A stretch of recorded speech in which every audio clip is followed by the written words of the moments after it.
बच्चों, आइए आज हम पढ़ते हैं हिंदी व्याकरण के अंतर्गत संज्ञा और सर्वनाम। तो हम देखते हैं संज्ञा किसे कहते हैं, ये हम जानेंगे।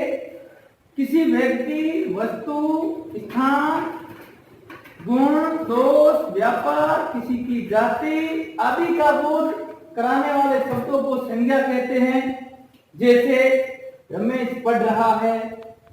और अब हम देखते हैं सर्वनाम किसे कहते हैं। संज्ञा शब्दों के स्थान पर आने वाले या प्रयुक्त होने वाले शब्दों को सर्वनाम कहते हैं। जैसे वह पढ़ रहा है, यहाँ पे आप देखेंगे संज्ञा का जो शब्द है रमेश था, यहाँ पर रमेश की जगह पर वह आ गया, तो ये जो है वो है सर्वनाम। तो यही होता है, जो शब्द संज्ञाओं की जगह पर आते हैं वो सर्वनाम होते हैं। तो इस तरीके से हम हमारे आसपास देखते हैं, खिड़की है, ये श्यामपट्ट है, टेबल है, कपड़ा, आंख, नाक, कान, ये सारी चीजें, कुत्ता, बिल्ली, नदी, पहाड़, ये सारी संज्ञाएं हैं। और इनके स्थान पर हम कई शब्द प्रयोग में लेते हैं, जैसे हम, तुम, वह, यह, ये, वे, ये सारे सर्वनाम शब्द है। ठीक है।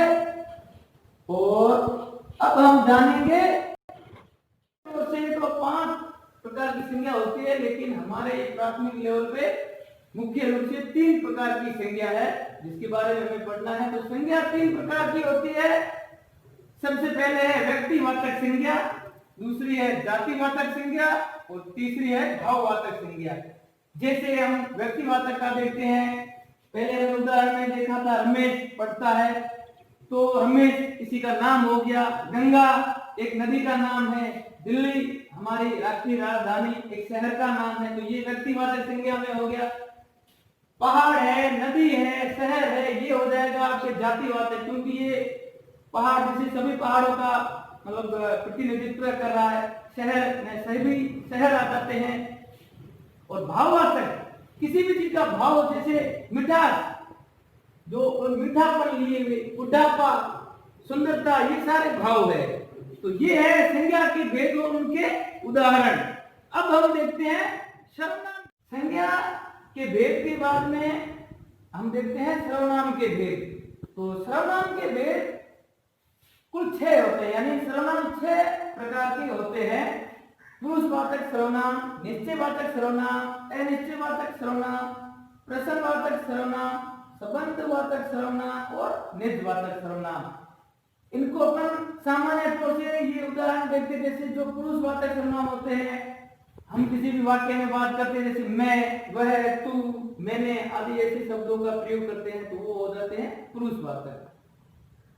निश्चयवाचक में किसी काम का निश्चय के लिए पक्का काम होता है, जैसे यह, वह, ऐसे वाक्य आते हैं। अनिश्चयवाचक में कोई है, कुछ है, ऐसा मतलब किसी चीज का निश्चय नहीं होता, तो ऐसे अपन शब्द प्रयोग में लेते हैं। प्रश्नवाचक सर्वनाम में आप सब जानते हो कौन, कहाँ, क्या, कब, ऐसे ही शब्द आते हैं।